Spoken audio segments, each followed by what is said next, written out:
Hello,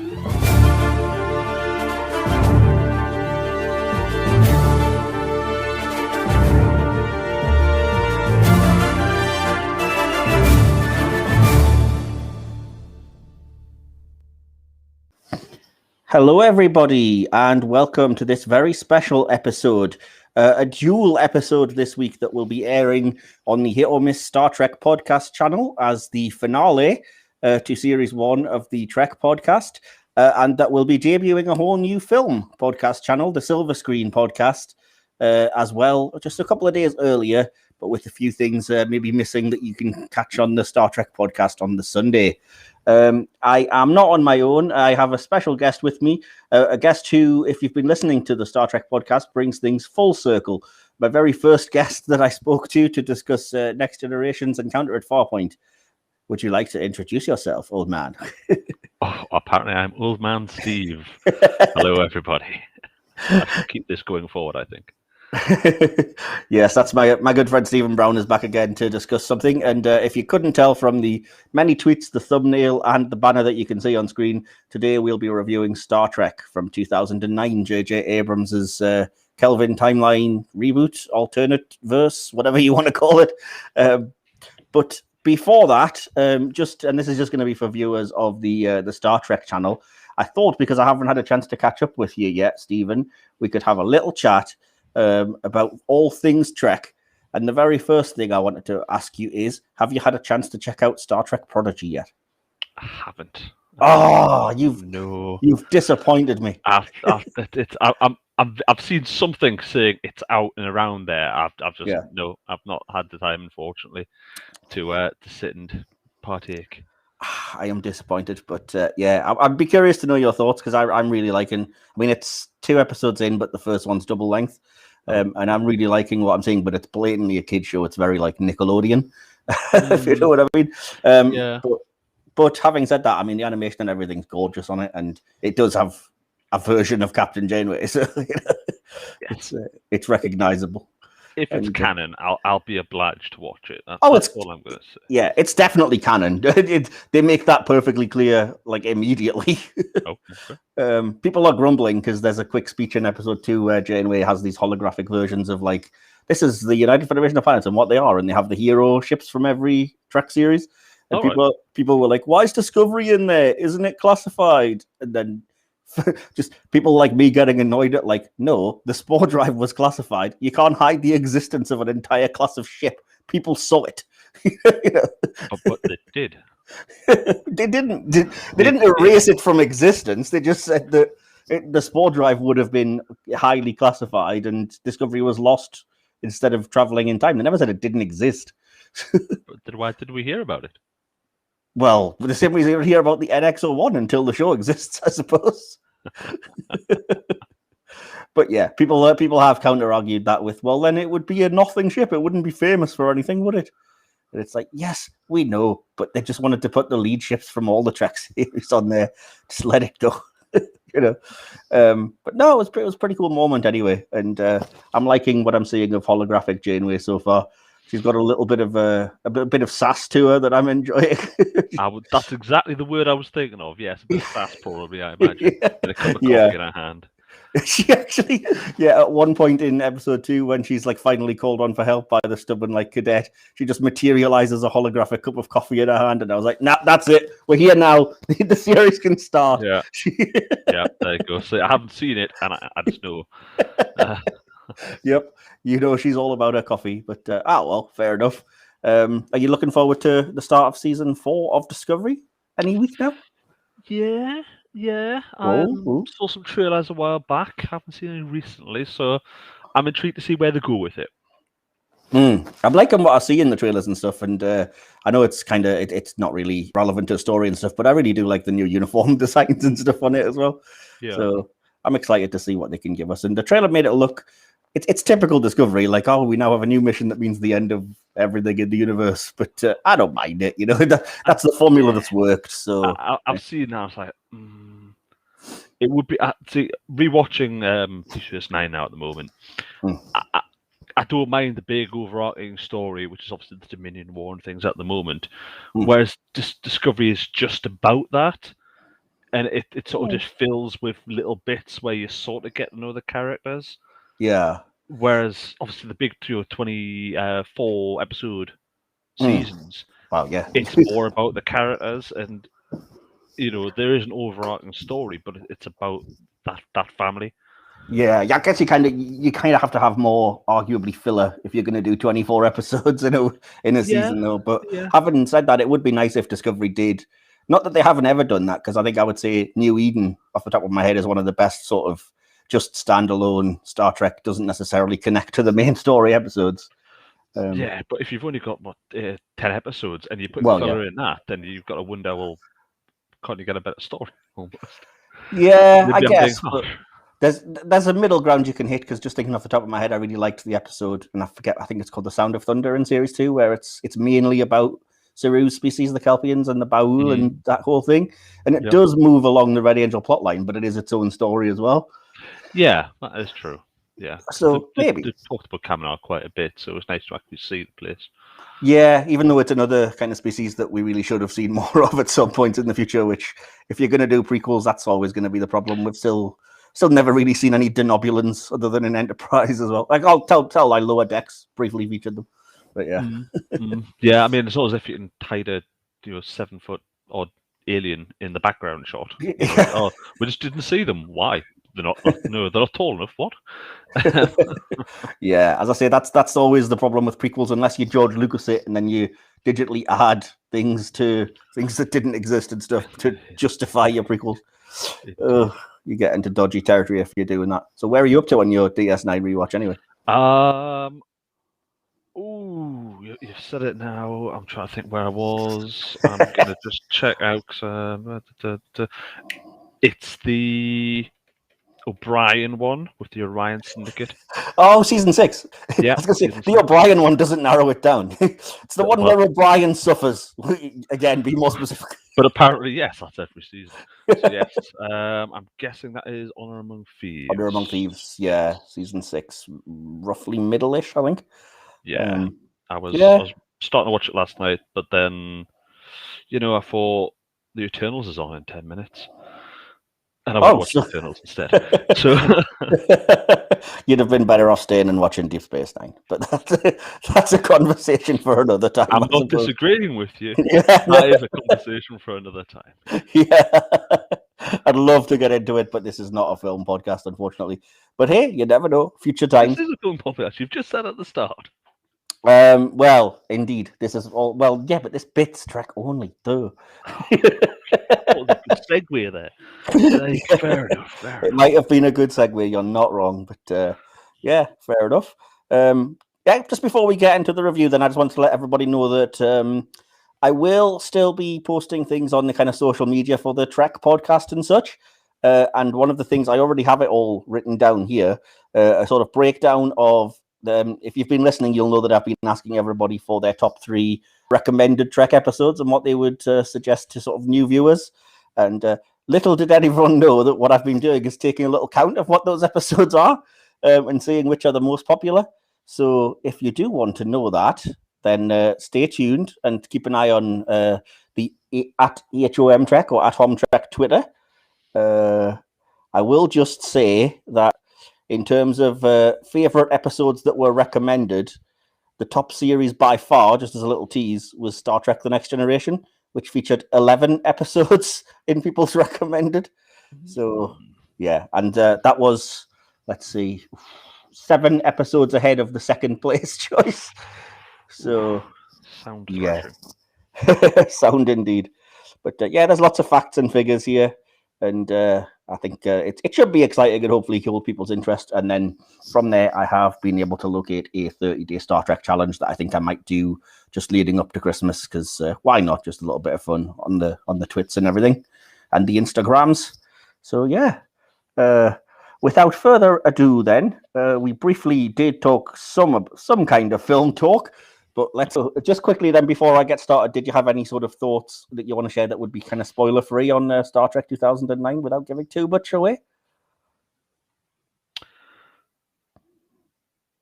I think Next Gen had run its course.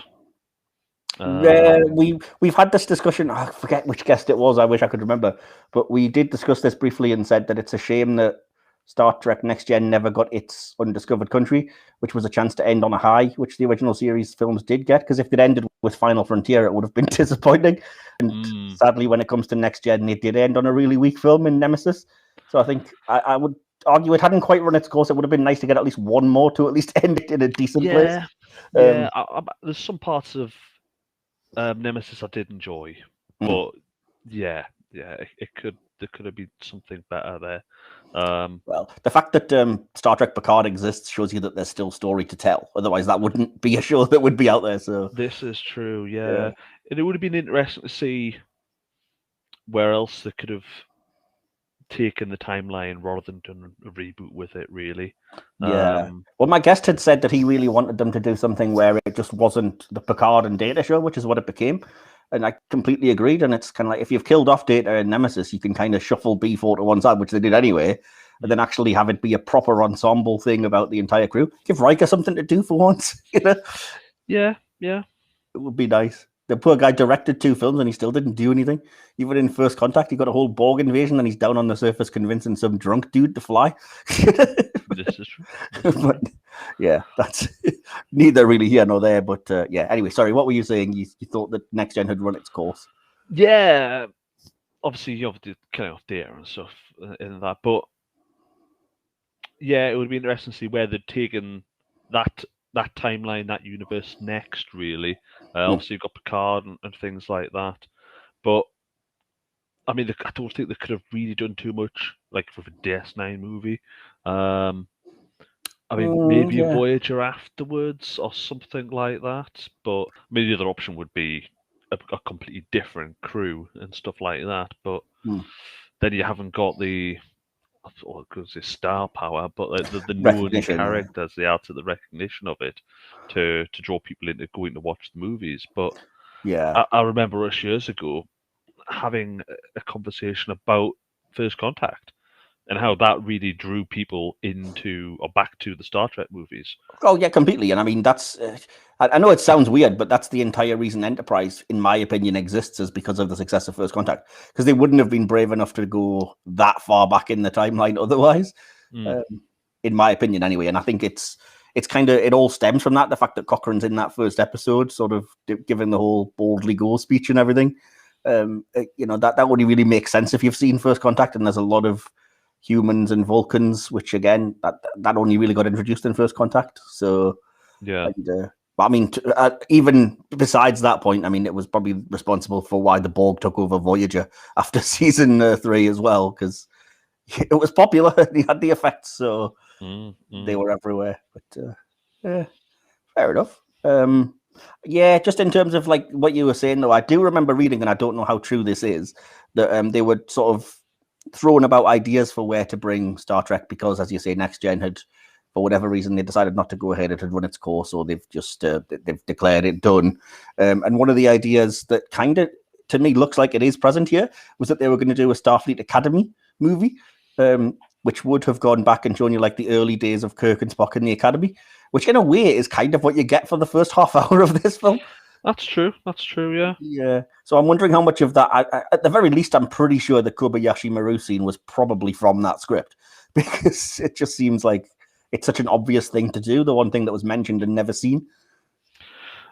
Well, yeah. I mean, it brings the characters together, but in a way you wouldn't have expected. Yeah. Oh, yeah. And we'll get to that for sure. But yeah. Awesome. Well, I don't want to go too much into it without sort of giving away my thoughts, but I'll briefly give a synopsis in case anybody's listening to this who hasn't seen the film, but it's not something I would fully recommend. So this is going to be difficult because this is a very weird, twisty-turny, time travel-y type of movie. But basically, a Romulan ship travels back in time from what at the time I guess was the present day of the Trek universe, the 2380s, to just before the original series, and changes time, and a whole new timeline is born, where Captain Kirk's father is killed, and events change from there, and this vengeful Romulan sets out for revenge against Spock, Vulcan, Earth, and everyone involved, and the crew of the Enterprise protect the entire universe, very poorly in some cases, and defeat this angry Romulan dude. So that's the brief nutshell synopsis. Yeah, fair, do you think fair. I kind of got everything in there? Yeah. Awesome. Well, I'll quickly get us into it then and start off by saying that, first of all, I love the opening scene of this movie, with the exception that I think that the Kelvin is the ugliest starship that the franchise has ever produced, and it's a dumb idea. It's just so crap. The idea that it has a tiny drive section above the saucer and a massive single warp nacelle underneath. What's that about? Yeah, I can't disagree. That is, it sort of breaks the thing of it. There's always two warp nacelles. What's going on? Well, there's always, Gene Roddenberry, for whatever reason, or whoever, it might have not been him, it might have been one of the designers, had said that there doesn't have to be two, but there always has to be an even number, which is why you always get 2 or 4. I will point this out as well, even though it's really, really ridiculous and churlish. My particular bugbear is the registry on the Kelvin is the wrong format, because it's NCC 0514. Shouldn't have the O. It would just be 514. And the reason for that is that I think it's J.J. Abrams' grandfather's birthday, which would be the American style, so month first, which I get. But again, you wouldn't start the registry with a 0. That's redundant. You would just have a 3 digit. I mean, but Americans are daft. Apologies to any American viewers. Well, Americans are daft at telling dates. They do it the wrong way around. Yes, absolutely. Yeah, I mean, would it have killed him to make it 1405? That would have made perfect sense. Do you know what I mean? But anyway, what was I going to say? Oh yeah, and I have to commend Thor in this scene, who does a brilliant job, acting human and not giving away his Asgardian heritage. We know that as soon as the ship was destroyed, he flew back through space and arrived back on Asgard. So. It was nice of him. Not so good that he knocked up that Earth woman, but what are you gonna do? Yeah, but then again, you had his haircut, so was it post Ragnarok? Yeah, so we're talking about Chris Hemsworth, of course, pre-Thor fame, who gets to be in this film for about 10 minutes at the very start, playing George Kirk's father. But to be fair, he is brilliant in that 10 minutes. You can see. Do you mean 12? Oh yeah, Captain Pike for 12 minutes saved what was it, 800 lives, of course. Yeah. I love that line. Again, we'll get there, but I have to commend. You can kind of see how Hemsworth became a star off the back of this, because he is the central idea of the film, I guess, in a lot of ways, and he does really smash it out the park in that opening scene. But I do find it amusing that it was before he got cast in anything that he was doing this, so he hadn't been cast by the MCU or whatever else, and that's how they were able to get him. And then they tried to bring him back for the much mooted and never actually happened 4th Kelvin film, and they were just at this point his stock had gotten so high that they just couldn't afford him, basically. Which is a shame. I think if actors want to be in a movie, they can dictate that price. If it's just a little bit part, then why not? Why not just turn up for, I don't know, $500,000 or something ridiculous? Well, in fairness, this idea wasn't going to be a bit part. They were going to revolve the whole thing around the Chris's Hemsworth and Pine, and it would be a time travel adventure and Kirk meeting his father and whatever. So goes the rumor. But again, both of the Chris's at this point just aren't affordable if you want to make a movie that will make what the Star Trek films do at the box office, which have never really sort of set the whole world on fire. Offer a percentage then. Well, this is why Hollywood should hire us, clearly. Or at least you. As you've said, though, I mean, if it's not going to make a considerable amount in comparison, certainly like a Marvel movie or something like that. No, definitely not. Then that percentage still might not be worth the time. But I think what if it's a project that excites you, then why not? Why not? Definitely. No, I think what put them off is the fact that even Star Trek Beyond did really poorly financially, which is a shame, because it's, in my opinion, it's the best of the 3 sort of reboot Kelvin films, but nobody went to see it, which is a shame. But, in my opinion, that was marketed poorly, because that was on the 50th anniversary year of Star Trek, and they never made any reference to that really, or anything, which they could have really played up, but never mind. Yeah. Back to Star Trek. Talking of people who are in the MCU, I noticed as well that the captain of the Kelvin is the terrorist from the first Iron Man. So it's kind of odd that the captain and first officer are both the sort of key Marvel characters from Phase 1. But everybody's doing a really good job, and I have to say that the space effects and stuff look really cool.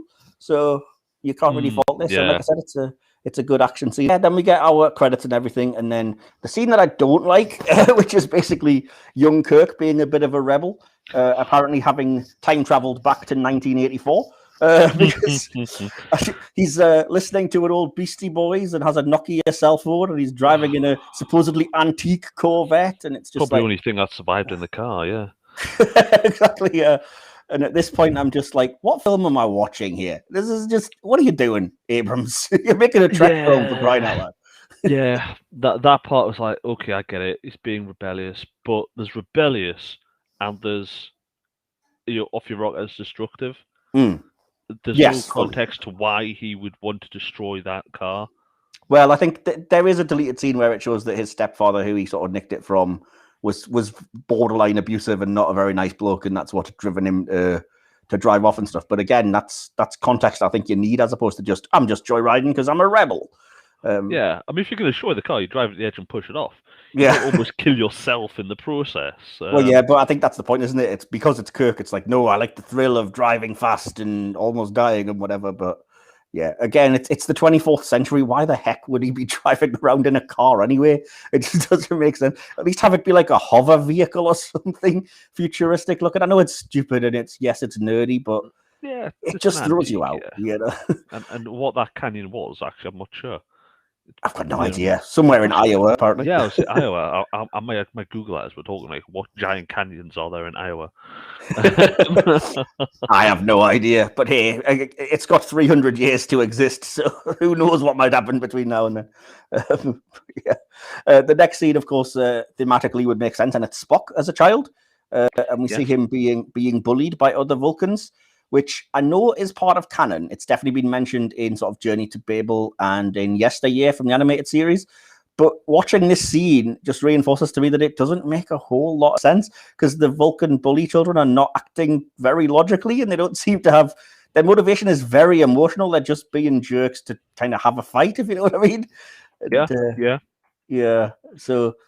I know human children are very like that, but I would have liked at least a little explanation of like, well, they haven't yet mastered controlling their emotions and they're being jerks because they have their own, lack of mastery and it's violence and whatever that in Vulcan's past that causes this. But as it is, I was just watching it like, so what's their motivation for doing this? It's very weird. I suppose he mentions the ritual later on. That was that. I was like, oh, what's it called? Didn't embarrass himself. Well done, you. Yeah, where they obviously purge all emotion. So maybe they're maturing, but haven't gone through that stage where they've really tied down their minds, and so they still have that little bit of emotion which they're learning to control along with their education. I just don't see. It's a similar problem that I had last week's Trek episode talking about Broken Bow, which is I don't see the Vulcans as being people that would be that inherently racist, where they're kind of like, your father's a traitor for marrying a non-Vulcan woman or whatever. And it's like, would they really be like that? It doesn't seem like a very Vulcan or a very logical thing to do. But again, human beings would have that problem, but for a Vulcan, it just seems odd. I would have assumed there's constant interbreeding, especially considering every 7 years they get they've got to have sex or they die. Yeah. But anyway. I will say, though, that it gives you, straight after that, as we kind of get a bit more advanced and we see Spock in his older years, that awesome scene you're talking about where he sort of talks to his mum and says, if I was to undergo Kolinar, would you take it as a sort of personal insult? I hope you wouldn't. And she says, no matter what you'd be, I'd be a proud mother, which I love that scene. It's a little moment, but I wish we'd had more moments like that. It's really cool.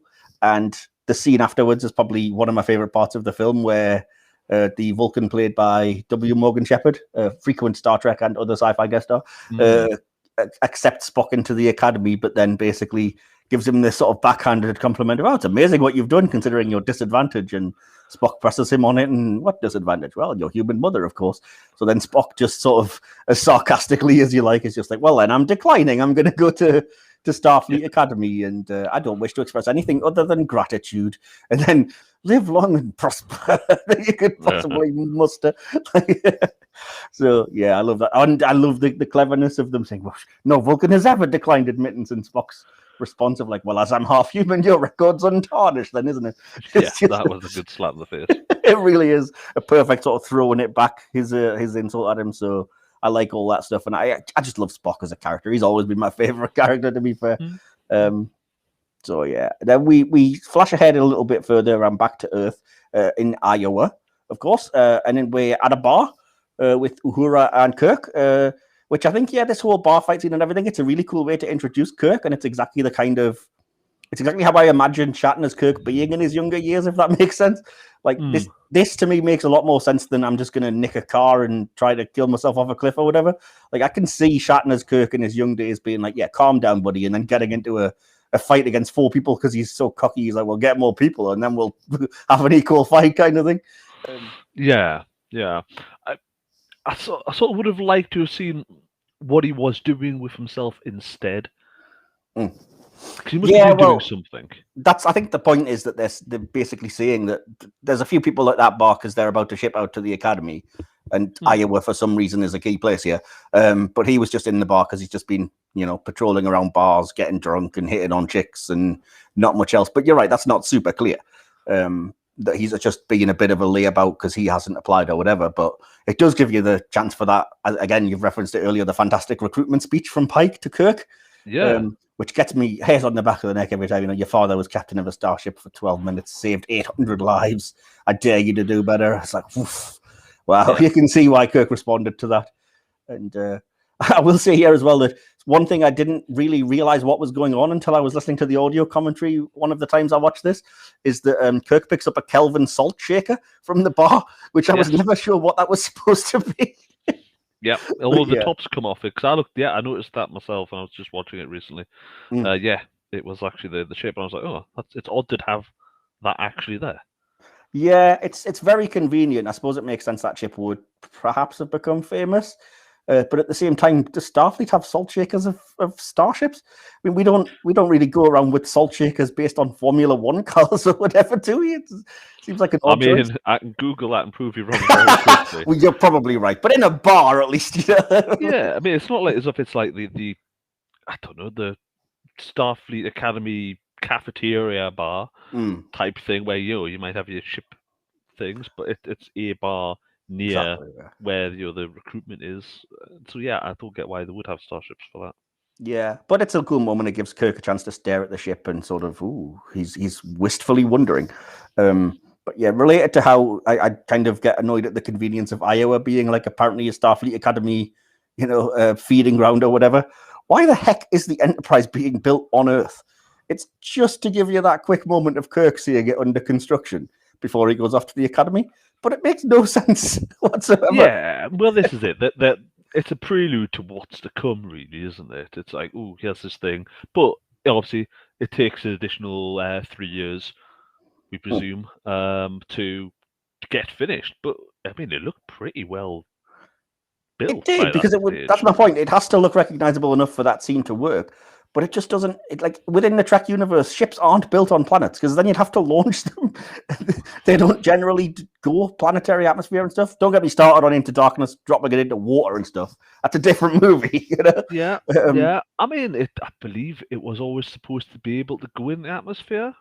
I think it was able to land a saucer in an atmosphere if necessary, but it wasn't just like the ship could fly up and down through. I mean, it's not Voyager.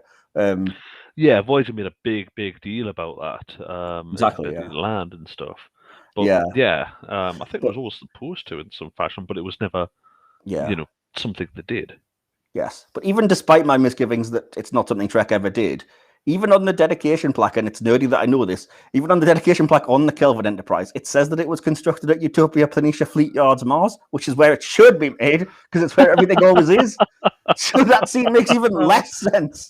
I was going to say, well, maybe it was just a similar ship, but no, it does show you the registration on the ship. But related to that, though, again, why does Kirk have a current day motorbike? It's just like they forget that it's supposed to be set so far in the future. Well, that's it. Yeah, even when he was younger, they had flying motorbikes. Yeah, exactly. So, the cops did. Yeah. So I mean, this is then. I don't know how many years. We're going to at least 10, 12 years exactly. Quite how old he is when he joins. Well, they say it's been 25 years since he was born, so he's 25. Oh, so if you say he's 8 in the opening scene, maybe, well, let's say 10 because it's quicker maths. Yeah, so, there you go. So it's been 15 years. Yeah, you'd think that'll be a more common thing to buy. I mean, you know, it's one of those things. He likes the retro thing, maybe, or something like that. But yeah, they do this a lot, though. It's the same as there's a motorbike stunt scene in Star Trek Beyond that just has no place there. Because I think he finds like a motorbike on the Franklin, and it's like, why the heck would a starship be carrying an old 2-wheel, 20 petrol-driven motorbike? Yeah. It doesn't make sense. But they want their action movie, and I guess that's that. And it is kind of cool that he just throws the keys and gives it to that guy because he's not going to need it anymore. And perhaps the most important thing to get from this scene is, yes, it's very Kirk type cocky to be like, I'm going to graduate in 3 years, not 4. So that's a perfectly in character moment. But the best part of this scene is definitely the introduction of McCoy, the MVP of the scene by far, because Carl Urban is just channeling D. Kelly so perfectly. Yeah. Especially when you think that guy is either Australian or a New Zealander, I'm not sure which. Certainly he doesn't have like a Southern American type accent. And he does it so perfectly. You would never doubt he's from there and he's that crotchety old guy. And yeah, I just absolutely love the way that he's exactly as you remember Bones being, and sort of all like, oh, space is disease and death, and I don't want to see it out the window. And, grumble, grumble. And it partly annoys me that they felt the need to explain the Bones nickname, because it's that prequelitis thing of like, you're on your own, you're solo, I'll call you Han Solo, which it always bugs me, but at the same time it's kind of a funny enough joke that I'd let it go. Yeah, I mean, yeah, they're sort of going, oh, this is his name, and yeah, they didn't need to say that, but it's sort of that acknowledgement. But why pick on it and call him Bones all them years later? It doesn't make sense. It kind of makes sense. It's like that was the moment they bonded and he introduced it, and it's kind of a light like ribbing. But nobody was ever in any doubt that it was just short for Sawbones because he's a doctor. We all just accepted that and moved on. Yeah. So we didn't need no, there's another reason, and it's so funny. But yeah, I'll let them off because it did kind of make me chuckle, and at least it's delivered well. So yes, this is true. Yeah, and again, that dialogue is pretty memorable. And it's kind of a thrill because you know where the nickname comes from, and they never sort of have. They at least avoid that scene where Kirk goes, "Haha!" Then from now on, I will call you Bones. It's just that oh yeah, yes, that would have been a sighing moment. When you step too far, you just get that moment of McCoy, like, I've got to go to Starfleet. My wife got the whole planet in the divorce. All I've got left is my bones. And that's, the fans know, but anybody else would be just a bit of dialogue. Cool. The next scene that you get in the film kind of bugged me because it's Nero spotting the jellyfish with Spock in, coming through the portal. Now, as I've pointed out, this is 25 years after Nero arrived, as they say multiple times. And there's several scenes that are cut here that explain exactly what Nero's been doing for 25 years. And I really don't think they should have been cut, because if you watch the film as it is, there's a little bit of dialogue later that kind of gets into what happened, but it kind of seems like Nero just parked up there for 25 years. Yeah. Just disappeared for 25 years. Okay. But he even says, I've been waiting all this time for you to come. But it's like, so what? You just flew to that part of space, parked up the massive mining ship, and we're like, now we wait. Just chill it out. But yeah, there's some really cool deleted scenes, and they are on the DVD, or at least the Blu-ray. The Narada, basically, when it was crippled, drifted into Klingon space, got captured. They ended up on Rura Penthe because, of course, we're going to make a reference to a previous film. He was sort of, abducted by the Klingons, had to serve there, spent 20 years or whatever, hard labor in the mines of Rura Penthe, kicked some Klingon butt when he realized it was time, saved his first officer guy and a few of his crew, went back to the ship, and then arrived to where Spock was going to be coming. So at least they explained where he'd been and give you a little bit of cool action. But I guess why that was cut, because what? How? Well, yeah, but it's cut, but it's still there. That's the thing, because you could ask the same questions anyway, because you get a scene later where Uhura says, oh, they've destroyed like 43 Klingon warbirds or whatever in an escape from the Klingon prison world, she says. So it still happened and it's still in dialogue, so why not just show it? You know, for 25 years then, you've had the Klingons who've had this hyper-advanced ship sitting there. Well, yeah, in terms of the narrator. I don't remember, though, if there was a reason for that, because it's been a while since I've watched those scenes. It may have been, like, cloaked somewhere or something. I just know that they got kind of captured and taken away. So I can almost forgive that. But I do remember the other reason it got cut was because they hadn't decided which of the Klingons they were using, like the smooth head or the bumpy head. So there's something that I think is really cool, which was a cool compromise, where all the Klingons are wearing metal helmets, which cover their foreheads, so you can't see either way. Fair. The metal helmets have like a ridge pattern in, so that you could believe it's there if you want to, but you don't have to assume it. So they just didn't commit either way, which is kind of like, I wish in a way they'd done that when the Klingons do appear in Into Darkness and just leave it a bit vague, because it would have been a cool little touch for me. But never mind. I think it would have been nice to have those so that it didn't seem like Nero was just like, now we wait here. We got plenty of snacks, everybody. It's going to be 25 long years. But yeah, I mean, that's a good job for the age slowly as well. Yeah, well, exactly. But then again, they all say that young Kirk and Spock and whatever look really familiar, and I'm like, do they? Look like different people to me. That's true. Like the scene at the end when Nero goes, I know your face from Earth's history. Do you, Nero? Because he doesn't look the same to me, you know? Yeah. Indeed. Then again, Nemesis does the same thing and claims that Patrick Stewart used to look like Tom Hardy. But there you go. You know, I think maybe in another 30 years we should get a picture of Tom Hardy and go, you know. The irony is that Patrick Stewart in his younger days just looked the same. You could take a picture of him from that many years ago, like the 70s or whatever. He just looks the same. He doesn't look all that different. And plus, Tom Hardy looks weird bald. But again, different film. Anyway. He's always had some hair in most of his films, Yeah. Anyhow, so Kirk's encounter with Gala, the green-skinned Orion woman. I love that that's in the film, because whether it's true or not, that's exactly how everyone remembers Kirk. Just like he's always good around seducing green women.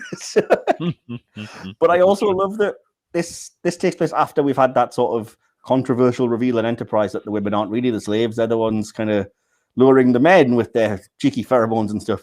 And it's kind of a nice touch that whether they realize that or not, that Gala's the one. Like, she doesn't like it because I've been told not to keep bringing men back to the room. So I just have this sort of headcanon that Gala's out every night and just snaring men left and right, just captivating them, and then just got really unlucky one night and got Kirk, who was just up for it anyway. Yes, mutual. It's like, hello. Yeah, but yeah, that's a great actress, by the way, who deserved better than this very brief cameo called Rachel Nichols, who plays Gala. Do check out either the first G.I. Joe film or the TV series Continuum if you'd like to see more of her without green skin. And as I say, that scene kind of also fills you in on the backstory of what happened with the Klingons being attacked and how Nero got away, but it's just background dialogue that Uhura gets while Kirk's hiding, so you kind of have to listen for it. But still, it's just an excuse to see her in underwear. So, and it's a good excuse to see two women in their underwear in one scene. But we know these films are notorious for that. We've all seen Alice Eve's underwear many times. I don't know what you mean. Into Darkness, probably the best scene in that abysmal movie, but never mind. I don't know. I enjoyed bits of that. I enjoyed bits and pieces. I was just being facetious, but the next scene anyway to take us there is kind of what I was alluding to before. So it's the Kobayashi Maru scene, because Kirk had mentioned he was off to study and then wasn't. He was bedding a green woman, but he seemed very cocky with McCoy earlier, and we find out that obviously the reasoning why is like he's acing the test. It's pure fan service that this is here, but it works because it's really nice. Like I said, if we'd seen it previously and they were redoing it, I think I'd have been annoyed. But we never saw Kirk taking the test. We saw our version of it when Savick was taking it, I think. But this is just cool enough to see. And this is the scene, I think, where Pine is the most like, yes, that is exactly the same character. He's acting, I can picture Shatner playing that exactly the same way. Yeah, you know? Yeah, that was it. Yeah. And that was, well, that's the scene where they beat each other for the first time, really. Or certainly start coming head to head and stuff like that, and have this problem with each other. It sets them as not quite enemies, but in opposition, with some animosity between them, and because of how that interaction took place, really. Yeah, and I do love that touch as well. That again, if you're a fan and you know these things, then you appreciate the little humor that relationships are inverted from what they normally would be. So that because he finds out Spock's done the test and then he reports him and whatever, you get Kirk saying, "Oh, who was that pointy-eared bastard?" And McCoy going, "I don't know, but I like him." And again, fans know it should be the exact opposite of that. Yeah. So it's a little sort of like, haha, we see where this is going, kind of thing. Yeah. But yeah, I love that scene because I think, as I said, Pine is that's his best scene in the film, and they've said in sort of commentaries and stuff that it's a complete coincidence. But I still like the fact that Kirk is kind of cockily eating an apple while he does the test, which he's also doing when he describes the test in Wrath of Khan. So it's a nice bit of symmetry. Yeah, that is true. Yeah, again, purely accidental, but yeah, sometimes these things are. I will say as well, this is not apropos of nothing, but I'm kind of sad that we didn't see more of the Kobayashi Maru ship in the simulation, because I've seen the Eagle Moss model and it's quite a cool design. So it's just a shame it didn't appear more, because there is a ship there. It's very briefly in one corner of the view screen, but it's there. Anyway, yeah. And then that's when, of course, you're at the hearing, and then they get the distress call from Vulcan, and things get for me a little bit too manic. Vulcan's under attack. Where are we going? Be assigned to this ship or that ship, and Kirk, you're not allowed to go, and now you are going, and it's like, all right, we get the picture. You know what I mean? You're trying to be all. We've had some slow moments, so let's throw in some heavy, quick-paced action and nonsense and whatever, but didn't really work for me. And yeah, this is your first hint of the Spock Uhura relationship, which I just hate, because I just don't think it should exist either. But that's just me. I know, again, that it was hinted at in the original series that Uhura definitely did fancy him. She brought it up a couple of times and tried serenading him and stuff, but I just don't. It's clearly them two were together because they wanted a romance, and they just happened to be, Uhura just happened to be the only female character available to them, and you're like, she'll do. She can be with Spock, you know? Yeah, But yeah. What were your thoughts anyway? Do you agree or disagree? I think it was an interesting way to take it, really. Because all I sort of remember about the romance between the crew, certainly in the movies anyway, was the sort of thing between her and Scotty. Yes, in 5 and possibly 6, but yeah, definitely Star Trek 5. So yeah, it was interesting that they took it in a different way. But that leads into obviously the bit where she's like demanding to be on the Enterprise and things like that. Yeah, I appreciate that scene in the regard that, like, it is logical that Spock would be like, I wanted to avoid accusations of favoritism, so he's assigned her to the Farragut, which apparently exists like a century early. But again, neither here nor there. But then she wants to go to the Enterprise because the best ones end up on the Enterprise. So yeah. Yeah, I mean, that's it. It's a flagship. It's just being launched. So it's surprising that they would put recruits, from the Academy on that ship, but that ship wouldn't have already been pretty much fully crewed anyway. Yeah, because having said that, they almost kind of make effort to have reasons for everybody that's a cadet to shuffle into the thing, because like there's probably cadets on them to start off on the lower decks, no pun intended, because Uhura's like in the decks with all the other linguists, but she ends up on the bridge when Kirk's taking her to explain the Klingon signal, and then the actual communications officer can't differentiate the Romulan dialect or whatever, and Uhura can, so she gets assigned there. So it explains at least why she's in there. But having said that, you are right that like the pilot and navigator, as far as we know, are cadets, or are they? No, they're already like a lieutenant and an ensign, which is within itself weird because it means that they graduated ahead of Kirk. Yeah. It's all over the place in this movie, but yeah. So no, I mean you're right, but it is just what the film does, which is we need to get everybody where fans would know they are, and we don't care how illogical it is. We're just going to do it, which is again one of my issues with the film. But yeah. It happens. So. Well, that's it. For me, it's that scene sort of rolling back a bit on it it's like that the traveling from Earth to Vulcan, which, because that we were talking there, just happened to look up, was apparently 16 and a half light years. But yeah, it sort of happens, and obviously the Scott Bowens knocks out Kirk. Yeah, well, he gives him the vaccine for something that causes effect or whatever, so that he can sneak him on board by claiming he's a patient. Or again, it doesn't make a whole ton of sense when you think about it, but just don't engage your brain, I guess. Yeah, but it's that time thing of them traveling. It doesn't say we'll be there in an hour, 2 hours. Or I know they do. They say that they'll be there in like 3 minutes, but I forget. Like, I don't know how true that is, but there's definitely a line of dialogue where they say we'll be at Vulcan in 3 minutes. Yes, but at that point, they have already wakes up, though. That's when he wakes up. I didn't think he was out for that long, was he? I thought that's it. Yeah, this is it. You don't know how long he was actually unconscious for. Because if he's just being given something to knock him out, it's going to be more than 3 minutes. It's going to be, is it an hour or two or whatever, in which case, fair enough, they've been traveling for a bit. No, but it sort of makes out it's been 10 minutes.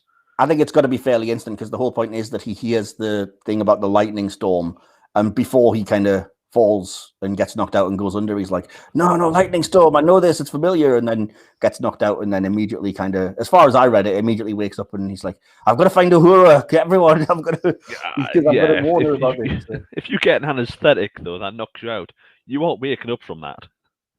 Yeah, if they want you out for a good hour, you're going down for an hour. Yeah, but it's Kirk. He's amazing. He hasn't got super blood. Let's not move on to another movie. He's the son of Thor, man. He can do what he wants.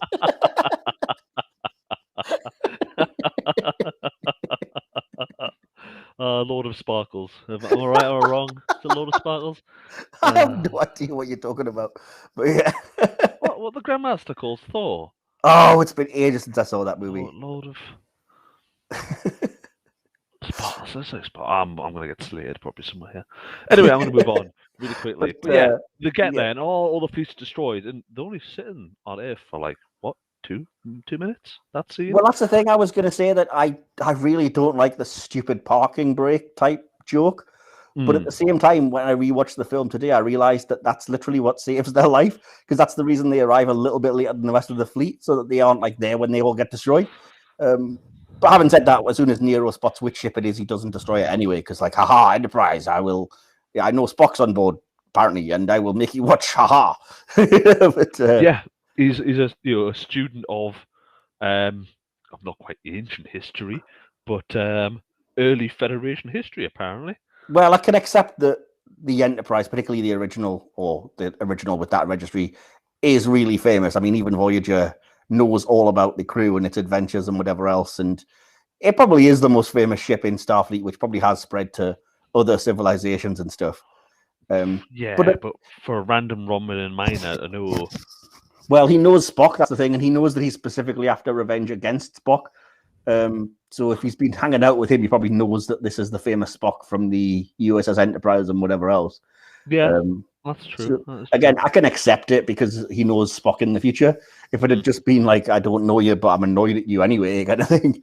It kind of does make sense to link them together in that way. But yeah, one thing that doesn't make sense, and this is my biggest issue with the film, and it always will be, why in the world would Captain Pike, a supposedly competent officer, decide to make a currently disgraced and under investigation illegal stowaway cadet the first officer?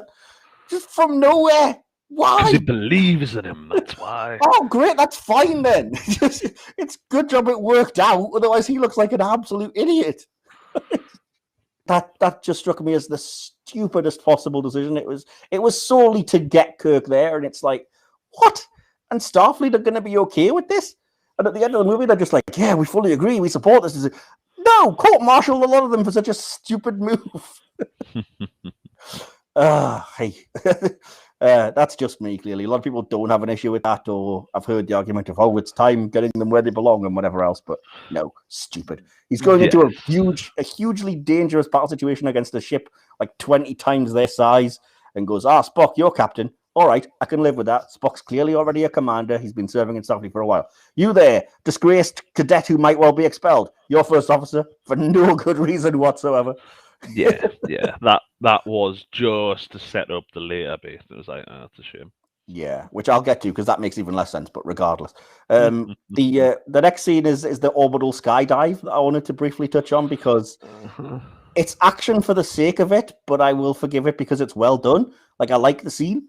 Really well done, and I like the tension and the fact that, again, yes, the red shirt guy immediately gets killed, because, of course. Yep. And yeah, the cocky joke, the cheeky joke that we mentioned about Sulu, my combat training's in fencing, so he has the collapsible sword that he pulls out to attack the Romulan and everything. And which isn't really so much a defensing weapon, but yeah, cracker.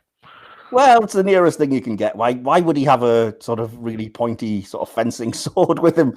He could possibly have a big machete type in case he was to land in a jungle or whatever if it was a survival kit. So I thought of it like that anyway, rather than just like, why? Well, where were their phasers? Because he has to when they realize that the engineer, red shirt guy, had the charges, Kirk's response to that is, we do this, and steals the Romulan disruptors to blast the heck out of the platform. And it's like, you didn't take phasers with you? Are we just pulling the scene apart too much, I think? A little bit, but again, these are sort of logical fallacies that you're like, why didn't they just blow up the cable thing that was hanging down with the photon torpedo? Well, there's probably reasons for that. Like, it would it would cause a chain reaction that would end up destroying the planet or something. I'm sure there's a logical reason. Or the interference that prevents them from beaming would prevent a torpedo or something. You can hand wave that away, I guess, in a weird way. Oh, yeah. No. You shouldn't, but you could. But, yeah. Related to that, though, it's very convenient that it takes like 2 to 3 minutes for the red matter bomb thing to destroy Vulcan, when in every other circumstance in a movie like this, it would be instant.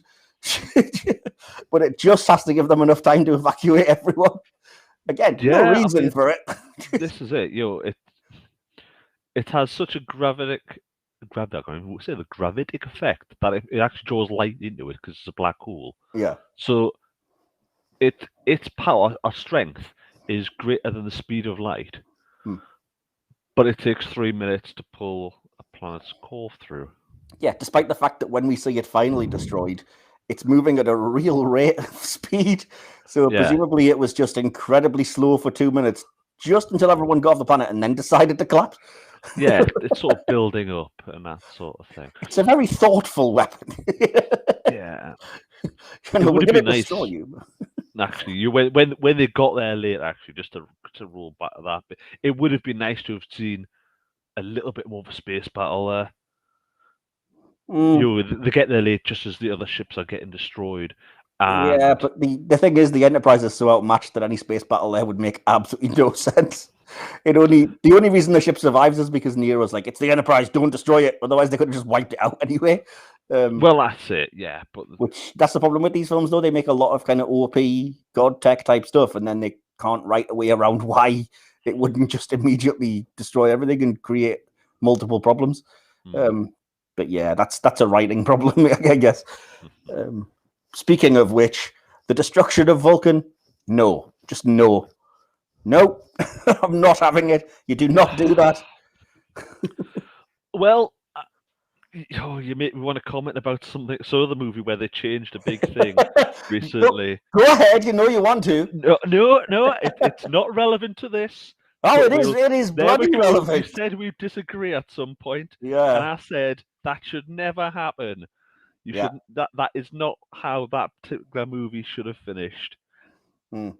And so if they can make that sort of change, well, why can't they do that? As it's a big spoiler, I won't get into specifically what, but yes, your argument that it's an alternate timeline was a similar argument I used against you, why something is fine. And yes, I can't give you reasons for that. I can just say that you don't destroy Vulcan. To look at it the other way, if it had been Earth, would you be fine with it? Because I wouldn't. Do you know what I mean? So I just think that was purely just like, hey, we have to give some kind of stake, so let's do something, in my opinion, completely ridiculous for no good reason. But yeah. But it does give you the cool scene with Spock watching his mother die with a transporter that apparently can't lock on for, again, no good reason. He managed to get there where they were free falling and all that. Yeah, it was like 1-2 seconds off. I mean, that's just like swipe down. It's already done. Yeah. I mean, it's old tech and all that sort of stuff. We don't know exactly how we locked onto them. There was no technical babble explaining how we managed to get that lock on. I mean, you see the visual of it, and you can kind of extrapolate it from that. But I mean, that whole thing is purely just to give Chekhov something to do, other than really terrible bloody Russian accent jokes. Which weak two computer. No, just no. Yeah. And I would love to know how fast Spock runs, because obviously he transports down when there's 3 minutes before the planet goes. Exactly. He somehow gets from where he was to there, and then runs into the archives, and then back out to that point in 3 minutes. I'm like, well, again, this is a function of the film that just literally does whatever the plot wants it to. Because why does he bother to run down to the transporter room when later in the film you can transwarp beam from a planet to just the middle of the engineering section? Just beam him straight from the bridge. You're in a hurry. And again, convenient that it was like, can't we beam them? You don't have to go down for them. No, they'll be in this very well shielded place that you can't beam out of. Again, terrible design at Vulcans, isn't it? Yeah. I mean, you might know when things nicked, but at the same time. I love that idea. Everybody's security in the 24th or 23rd century is just like putting things that can be beamed, because there's just a spate of people flying over planets and beaming valuables away. Just a bunch of people going, dang it! Guarantee there is. Just trying to grab thin air as somebody steals their futuristic DVD player or whatever. Pirate ship overhead again. Absolutely. Don't love that immediately afterwards you get Kirk kicked completely off the ship, because it's never like as soon as that happened, in every time I watch this film, I'm like, and why didn't he just send him to the brig? Yeah, seems like an odd choice, other than the fact that the script needs Kirk to meet Scotty and old Spock. But again, that's plot dictating what your characters do when it should be the other way around. Because it's blatant, just it's transparent. We need them to get from A to B, so just whatever type writing, which bugs the crap out of me whenever it happens. Yeah, and I just don't like Delta Vega anyway, because that entire sequence is just like, that's Abrams because he likes Star Wars, just writing a Star Wars movie. Those creatures chasing him and whatever, that's got nothing to do with Star Trek. That's Star Wars. That entire thing. You wanted his Hoth, that's what he wanted. Exactly, yeah. And those creatures from episode 2. But yeah, it just doesn't feel Star Trek. And this is where the film gets really, to me, like slow and really poorly paced, because at this point you're just delaying whatever we know is going to have to happen, which is Kirk and Spock getting back on the ship and Kirk getting command and whatever else. So this, I love that we have Leonard Nimoy in that scene, and I wouldn't lose that. But all this stuff just seems like padding. Like you could have just had Scotty on the ship in the first place, if you know what I mean, and then not have to go and meet him and do that, and not have to invent this transwarp beaming that ruins your entire universe and whatever else. But again, shuttlecraft. How this shuttlecraft had a transporter, I don't know. I don't see, because I'm not a film scriptwriter, how you would bring Spock Prime into the story any other way. But you could definitely have had Scotty just be on the ship to avoid that part of needing to introduce him somehow. And again, like introducing stuff that shouldn't exist in that universe or any universe, because that they say that, like Spock says, that the reason he knows it is because Scotty, of what we know of the prime timeline or whatever, came up with the solution or the formula for transwarp beaming and beaming onto starships and stuff. Okay, so why is everybody in like lower decks and Picard, Prodigy, why are they not just constantly doing that? Yeah. Anyway. That is true. It's very true, and you know it. But no, again, it's awesome to see Spock Prime, and Nimoy always brings the goods, so he's fantastic. He always is. Again, my favorite character, favorite actor playing them. It's brilliant, and it's kind of good that he gives you the exposition, because it doesn't feel so heavy of like Romulus's destruction, and this is Nero's motivation, and this is kind of how the timeline split.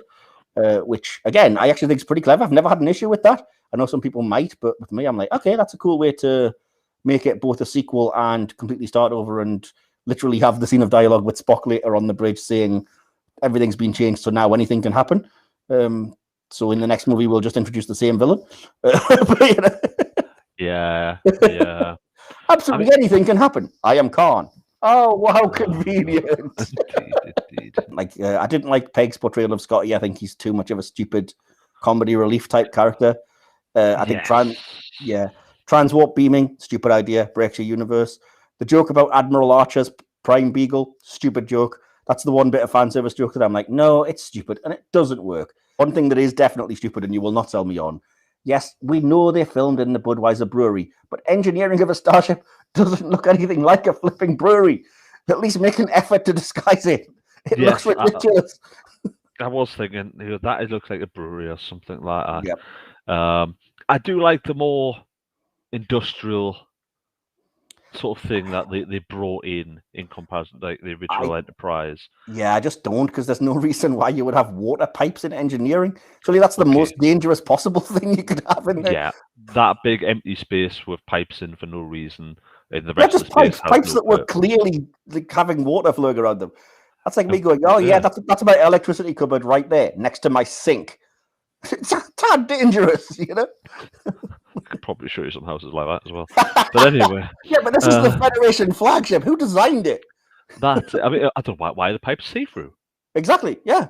It's just it's an odd scene. Yeah, they could have had them appear anywhere, but it was another bit of drama. But yeah, I think something I certainly noticed a lot. There was a lot of comedy for the sake of comedy. Yes. Sometimes it worked, as I say, the sort of McCoy type scenes and stuff. Comedy, when it comes from character, I think kind of worked, but when it's forced and when it turns a character into someone they're not, so when it's like Peg being Scotty as some kind of can you believe me? Oh, okay. It's like, no, Scotty was funny and he was like a drunkard and whatever else, and he had his moments, but he was never like, oh, look at me, woo, in the way that he is portrayed in this movie. Yeah. Although, having said that, I did like his constant funny jokes about being hungry. You come from the future. Huh? Did they still have sandwiches there? And I don't know if this is an improv, the idea that they say, like, is any other starving stuffy officers in Keensa, the little dude behind him is like, me. And he goes, you shut up. You eat nothing. You can have like a bean and you'll be full. Yeah. I don't know why that's funny, but it amused me no end. Yeah, that's like just throwing in an alien for the sake of it. That character did not need to be there. No, but I can forgive it. He's Scotty's little assistant type mate, and it's a nice touch that he turns up on the Enterprise eventually, because he's kind of sad and crestfallen when they beam without him. So at the end, he's there in his little Starfleet uniform in engineering, still climbing on stuff. It's like, oh, yay! I can live with it. Yeah, the Kirk provoking Spock is a really good scene. I really like it because it makes absolute sense, and it's lucky that Sarek was on the bridge to stop Spock killing him as well. Yeah, harsh word. You think, Spock. The fact that security have just took him to the bridge and they're watching their captain beat a man to death almost. He's the captain. You wouldn't be like, get off him, man in charge. I mean, I'm sure there's some laws there. He's not he's not beyond question. Yeah, don't talk to me about there's some kind of laws here when literally the very next scene is, I'm in command now. Why are you in command? Because I said so. Well, no. Sulu just say, Yes, Pike assigned him to be first officer. Okay, that's fine. Pike is not the man you just replaced. It was Spock. He was in charge. Did Spock make him first officer? No. Then he's not. It goes to the next person. But Spock obviously didn't give himself a first officer. Wait, there would be a second officer on the ship who command would go to. It's not just like you would go, ooh, Pike made you first officer when he was in command 2 captains ago. If Spock's not taking care of business and assigning himself a first officer to get rid of Kirk, then he deserves it. It's so dumb. Sarek and Spock's little motivational heart-to-heart, I think, is lovely. It's really nice that Sarek's like, your mother would tell you not to let go of that anger. And yes, in the past, I might have said it was logical or whatever, but the reason I married her is because I loved her. That should really break the universe, but I love it anyway because it makes perfect character sense. So I'm fine with it. I absolutely love it. That he's admitting to that. And like, yes, we all do have emotions, and it's nice sometimes to give into it or whatever else. I just think it's a great scene. And speaking of great scenes, the shot of the Enterprise rising over Saturn, because that's where they're sneaking behind to get unseen to the Narada. That shot is the best shot in the movie. That's the best visual, at least, definitely. It just looks amazing. Even the ship that I don't like the design of looks incredible in that scene. Yeah, it is. There's the music all kicking up, and it's a great great thing. Yeah. I think it was used in the trailer, actually. I wouldn't be surprised. It's a very well done scene. But yeah, the next few scenes I've just basically written, I glossed over. It's just mindless action. At this point, it's just, boom, boom, zap, zap, shoom, shoom. Yeah, great. Whatever. And then they end up getting Captain Pike back and killing the bad guys and whatever. It's nice that there's at least an attempt to be moral with Kirk sort of saying, oh, we're being logical, saying we can rescue anyone from there. But I hate the fact Spock's the one that's like, not this time. This time, murder people. Haha, I'm fine with it.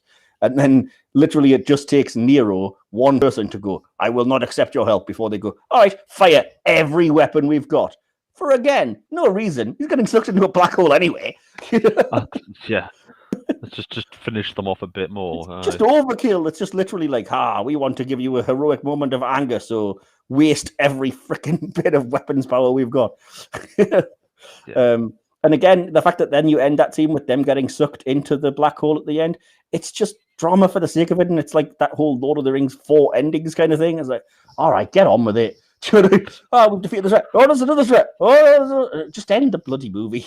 Yeah, how come that black hole doesn't take them to, another timeline? Well, I did wonder that. How come it didn't make them time travel? And also, does that mean that in the Kelvin timeline, there's now just constantly a black hole just outside Earth? It doesn't go anywhere. It's not like it disappears. Yeah. That's true. That would have a massive gravitational effect on all future things. Yeah, well, there would be anyway, because there'd be one where Vulcan used to be, which would have some kind of effect. But the fact that there's one on what has to be just outside Earth, because he was drilling into Earth, so they can't be that far from it. So it's got to be that's right outside. Yeah, exactly. That's gonna. Yeah, if you think the moon can cause a problem. Exactly. Yeah, that's just gonna F the heck out of Earth, basically. Yeah.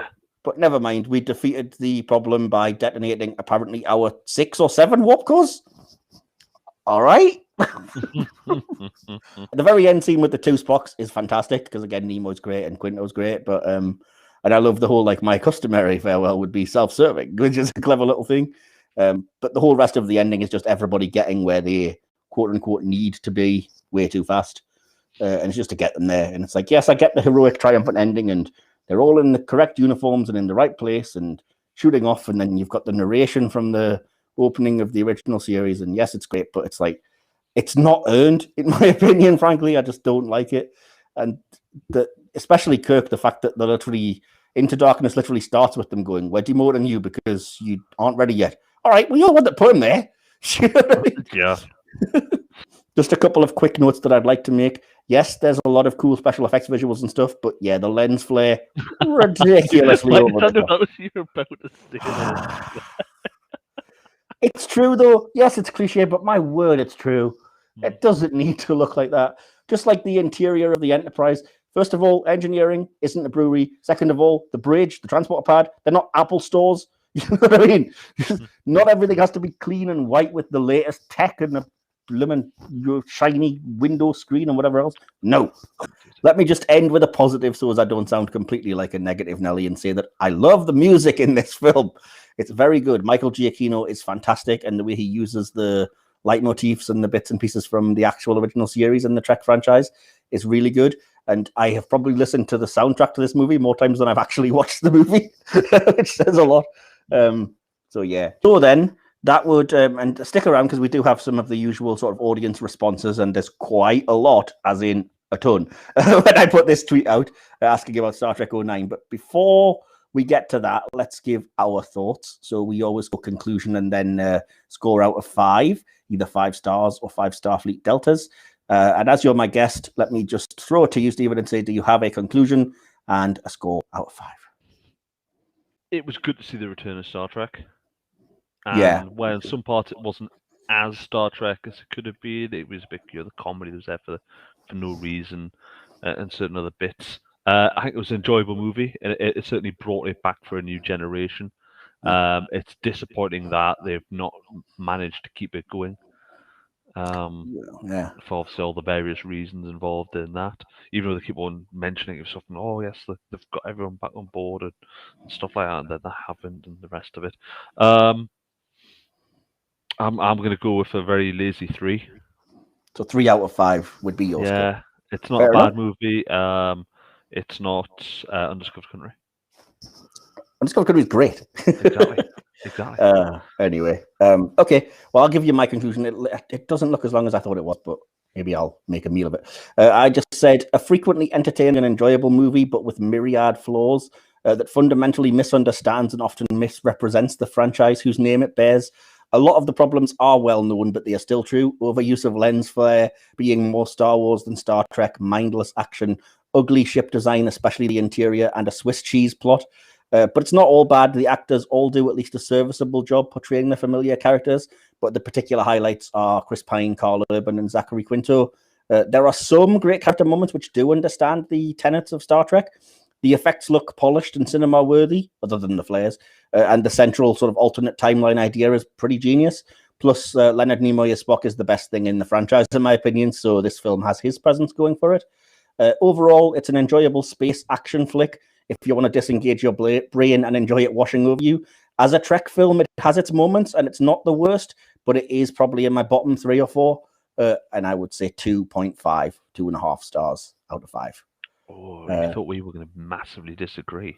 I did, but yeah, so that would obviously make our average, and thus the final score would be 2.75 out of 5 for Star Trek 2009. Yeah, definitely not bad, and I'm certainly not one of these people that's like all new Trek and all Kurtzman Trek and whatever else is terrible, because just out, you know, at risk of spoiling future reviews, I love Star Trek Beyond, and I'm very on board with 90% probably of the newer stuff.